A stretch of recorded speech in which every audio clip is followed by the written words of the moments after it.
भारत गौरव आचार्य श्री पुलक सागर जी गुरुदेव के प्रवचन और लेटेस्ट धार्मिक भजन व कार्यक्रम निशुल्क देखने व सुनने के लिए हमारे YouTube चैनल जीन शरण मीडिया को आज ही सब्सक्राइब करें और सबसे पहले देखने के लिए बेल आइकन पर क्लिक जरूर करें।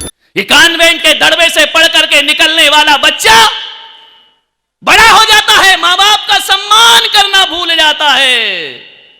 और जब कोई माँ कहती है बेटा मैंने तुझे 9 महीने अपने पेट में रखा है, वो अपने जीन्स के पॉकेट में से एक पर्स निकालता है, नोट गिनता है, पकड़ो अपना किराया, आज के बाद हमको ये उलाहना देने की जरूरत नहीं है।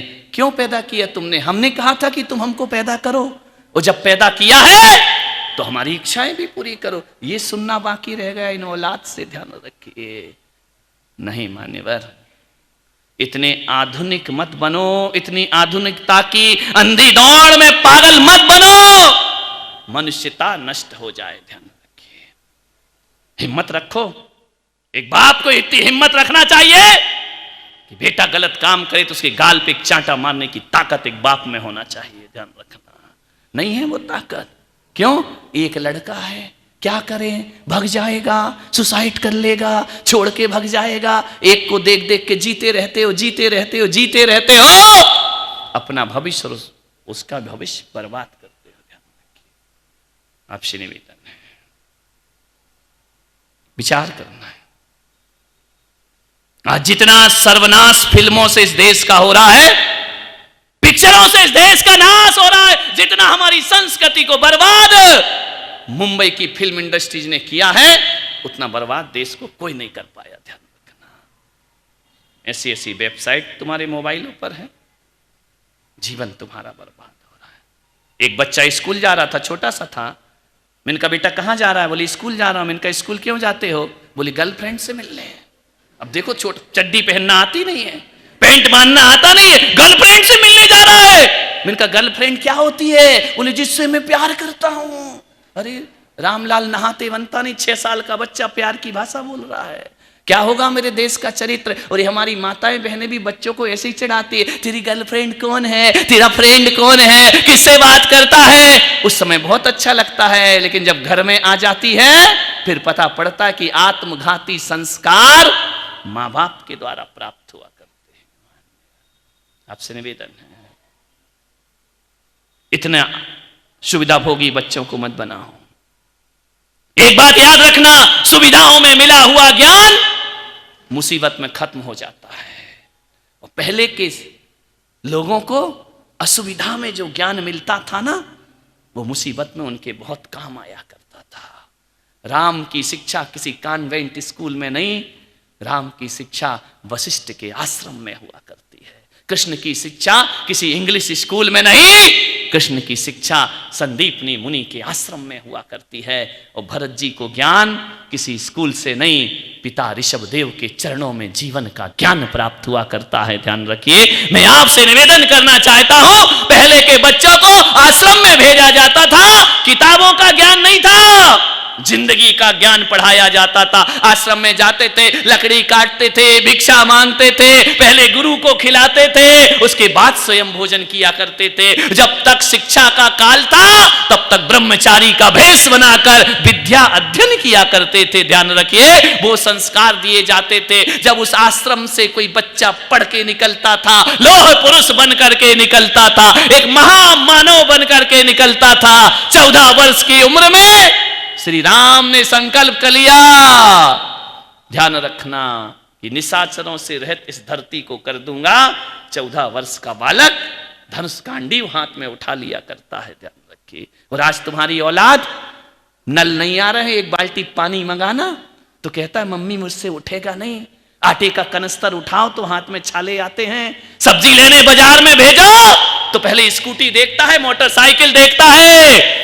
ये संस्कार, ऐसे हाथ हैं इन लड़कों के, कोई छू ले तो ऐसा लगता है जैसे लड़की का हाथ हो। अरे इनके हाथ तो लोह पुरुष जैसा होना चाहिए, इनके हाथ और पैर तो ऐसे मजबूत होना चाहिए कि चट्टान पर लात मारे तो गंगा की धार फूट जाना चाहिए। वो मानवता, वो इंसान। मैं बेटियों से भी कहता हूं, इन बेटियों के हाथ में माला पकड़ाओ तो एक हाथ में भाला भी पकड़ाना चाहिए। ध्यान रखना, आज बेटियां सुरक्षित नहीं है, आज नारी सुरक्षित नहीं है, उनके साथ खिलवाड़ हो रहा है। बेटियों को योद्धा बनाइए।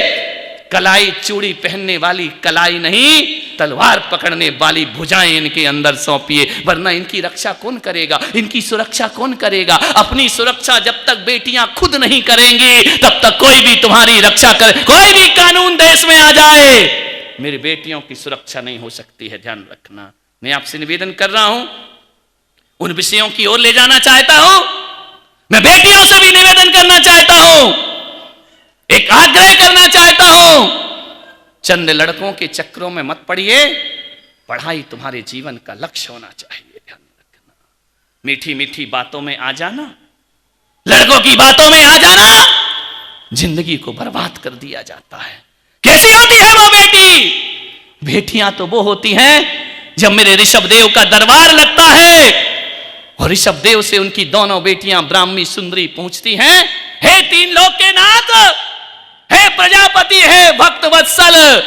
पिता ऋषभदेव से प्रश्न किया बेटियों ने कि सारा जमाना तीन लोक आपके चरणों में प्रणाम करता है, बताओ पिता, क्या दुनिया में ऐसा कोई है जिसके सामने आपको झुकना पड़े?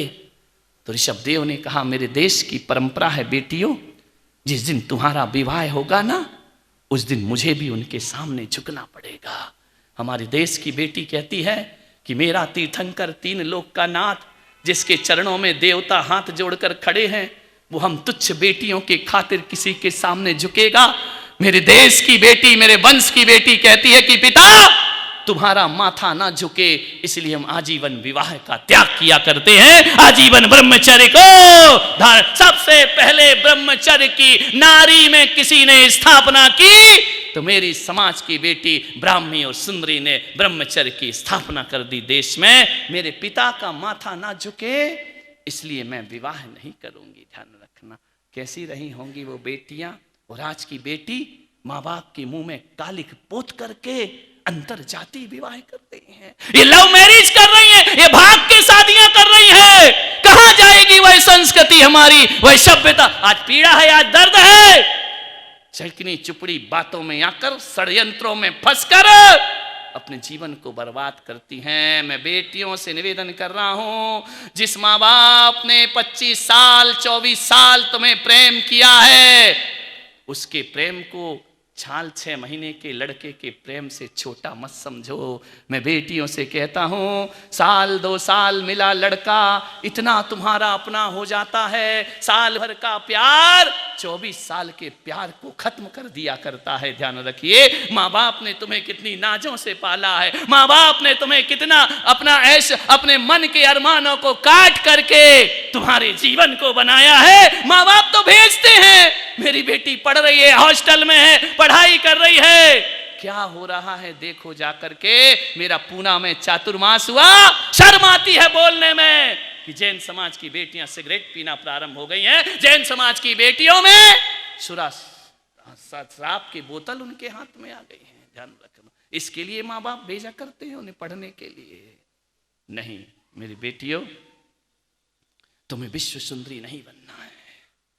हर माँ बाप से निवेदन करूंगा, अपनी बेटी को विश्व सुंदरी बनाने का सपना मत देखो, मिस वर्ल्ड बनाने का सपना मत देखो, मिस यूनिवर्स बनाने का सपना मत देखो। बन भी गई तो उससे होगा क्या? एक होती है प्रतिष्ठा और एक होती है प्रशंसा। विश्व सुंदरी बनने से प्रशंसा मिल सकती है, प्रतिष्ठा नहीं मिल सकती है। कोई यहां से कोई विश्व सुंदरी निकल जाए, लोग उसे अश्लील ताने मारा करते हैं, लोग सीटियां बजाएंगे, उसकी देह को कामुकता से देखेंगे।